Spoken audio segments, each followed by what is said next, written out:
Before I go on to what I really view as the interview, I want to take this opportunity to to do a public service,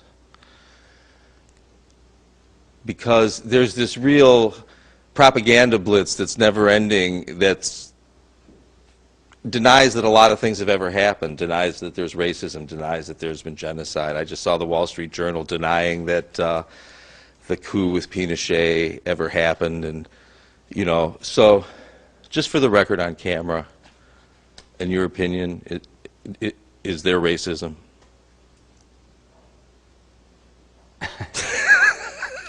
Well, I mean,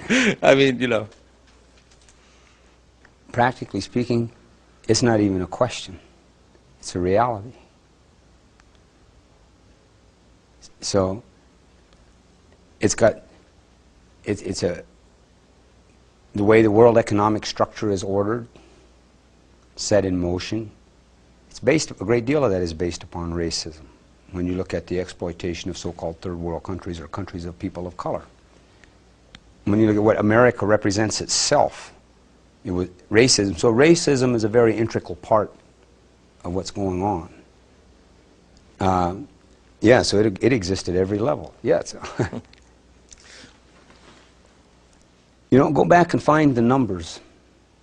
What percentage of people own all the wealth of the planet? And of that percentage of people, what color are they?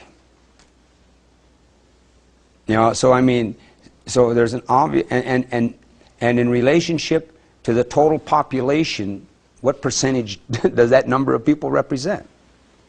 And there's a vast disparity. That's why you have extreme wealth and extreme poverty. And if one just deals with reality, obviously, this century's, 21st century? This century's technological civilization exists where it does because of the gold they found on the people of the land of this hemisphere. And this is color. Now, the whites may have done it amongst themselves before they came here. All right? Well, then it wasn't race. But when they did it to us, it was race. And when they did it to the black people, and they did it to the Asian, when they did it to the people of color, it was race. It's not just economic, it's race. It's economics based upon race. So basically, the entire structure that we live in now is based upon, we're indoctrinated and programmed, all right, to perceive reality through a white, racially based subservient system to God, a male God. And that's what we see here. In other parts of the world, it's some other type of subservient system to their religion's male God.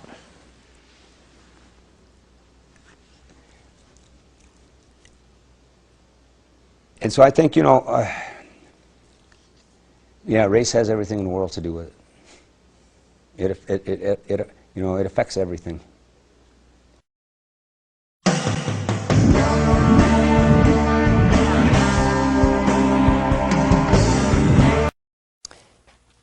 Well, I think that the American people better prepare themselves for a new reality. Either people are totally supportive of the way the government's behaving with its war-making policies, or they're outraged over it. The ones that are outraged seem to be surprised. And that surprise seems to be a part of the outrage. And what I think is, that people just better get used to what's coming. Because my own personal opinion is that America is as close to Nazi Germany as close can get. I think we're in the 1,000-year Reich. I think that thing is for real. I think that in World War II, see, I look at it that on this planet there's an industrial Reich, and its bureaucracy is the corporate Nazi. And they create a class of ethnic rich. And this 1,000-year Reich thing is very important to them, because that industrial ruling class that's on this planet, see, everything in the end runs through them. All development and progress. And anyway, this industrial Reich, They created a nationalistic Nazi to have World War II, Germany. And they created a nationalistic Nazi to sacrifice for the good of the global Nazi. Because creating the nationalistic Nazi, because to remember, Hitler, after World War I, Germany had these heavy, heavy restitution charges laid upon, reparations things laid upon them, outrageous reparations things. And then the value of the gold was shifted and changed, so that made the reparations even more after World War I. But yet, between World War I and World War II, Germany had enough money to build this incredible, massive killing machine. They had to get that money from somewhere. Somebody had to underwrite all of that because they were under these heavy debts. So I think the nationalistic Nazi was created because with the creation of the nationalistic Nazi, they altered the economy of Europe. It took them into the jet age, the age of antibiotics, the nuclear age. That war by itself just leapfrogged the Industrial Revolution by light years. Because, you know, like all the stuff that Mengele did with his medical experiments, or all the stuff that the German scientists did, when the Americans won, the Americans incorporated them in. Took their knowledge, their views, all of their stuff, incorporated all the knowledge, everything they had learned, the Americans incorporated into their worldview. Somebody gave all these Nazi war criminals sanctuary on the Western Hemisphere in Central and South America. See, so something going on to help. So I think the Nazi thing is a very real thing. I think where we're at now in this 1,000-year Reich venture was that in the 80s, the General Agreement on Trades and Tariffs, which created the World Trade Organization, well, the GATT is made up of 180 nations or so. But one of the things about joining the General Agreement on Trades and Tariffs is that all the member nations have to agree that they will obey the decisions of the World Trade Organization. The decision-making process of the World Trade Organization, all national sovereignties become subservient to this. National sovereignty becomes subservient to these economic decisions made by the World Trade Organization. And the way that that filters down, you know, I was wondering, well, how are the American people going to take this when they find out that they won't have the right to demonstrate anymore? How are they going to take it when they find out that they're going to have to take wage cuts, or that they're going to have to give up environmental protections because some organization is going to tell them that they have to? They're not going to accept this. Because as an example, it's like, let's say there's some company in Illinois, and Illinois has these strict environmental standards, but there's a country in Bulgaria that has no environmental standards. So that company can make a lot of money because it doesn't have environmental standards. On a global level, the company in Chicago can't compete with the company in Bulgaria. So they appeal, so they take this case to the World Trade Organization. The World Trade Organization can then turn around and say to the state of Illinois that you have to alter your environmental standards. And the state of Illinois has to do it, because of these other decisions that were made. Now, so I figured, well, most people are going to object to this and they're going to rebel against it. And then, lo and behold, comes 9/11. They knock down those towers and attack the Pentagon building, and all of a sudden, you've got the USA Patriot Act, which makes it legal for the government to stop all dissent as it chooses to do so. All they got to do is call it a national security risk or a terrorist threat. And so someday some workers are going to want to go on strike for a better wage, and they're going to be called economic terrorists because they're threatening the economic stability of the corporation or whatever. Or people are going to try to protect their environment, and they'll be called terrorists for it. And all the laws through the Super Patriot Act, all the things are set in motion which makes it legal for the government to do this. See, all this is coming. All of this is coming. I'm telling you.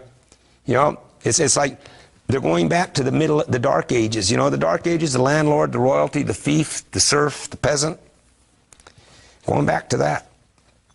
The disparity between the rich and the poor is getting larger and larger and larger. And as of the year 2000, there were close to 3 million people that were under some kind of custody, from being death row to being wearing an electronic bracelet or to just being on probation. By the year 2100, they expect that number to be 33 million people. One of the largest building industries taking place in this country now are prisons. Well, they're building, but yet crime, when you look at crime, even no matter how high it gets and how the crime rates go, see, there seems to be a fluctuation on crime, but they're anticipating a much larger prison population. So that means, I interpret that to mean there are new crimes coming, right? There's going to be a new definition of crime.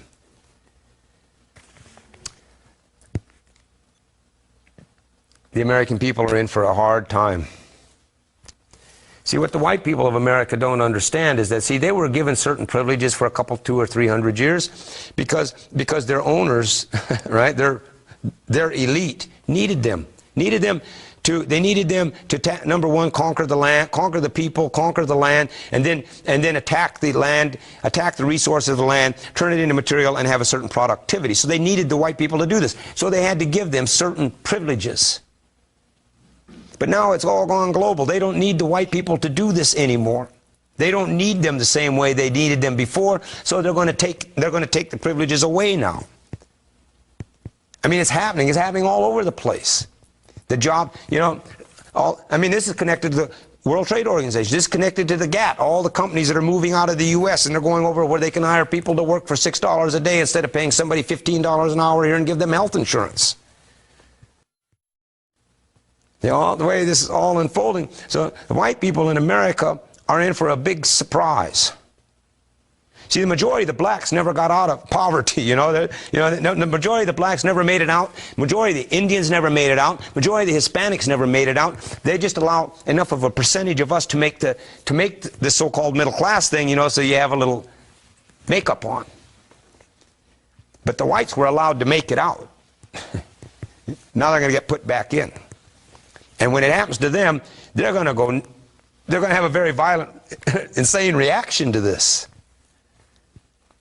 So all in prisons they're building, and all these Super Patriot Act laws that they're passing now, the Sunset Law, all the stuff that they're passing now about the right to spy, the right to pick you up, to call you a terrorist. They don't even need to have, all they got to do is call you a terrorist. They don't have to show any proof. They just got to say it. Well, go read what the Inquisitions were. Do a study of what the Inquisitions were. It's the same thing. It's the very same thing. It just got a different shape. It's just dressed differently now.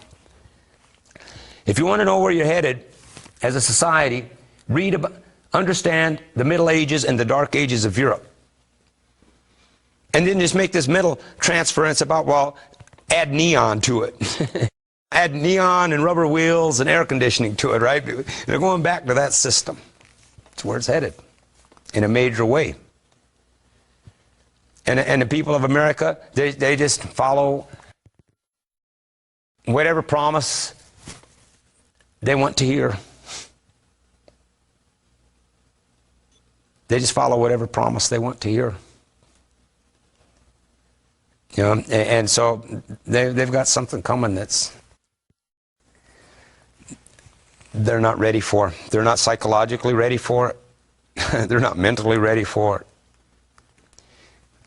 But those who would oppress us, they never stop. They're relentless. They're building the prisons now to get ready for what we're not ready for. But 30 million people by the year 2100, that'll probably be about 10% of the population.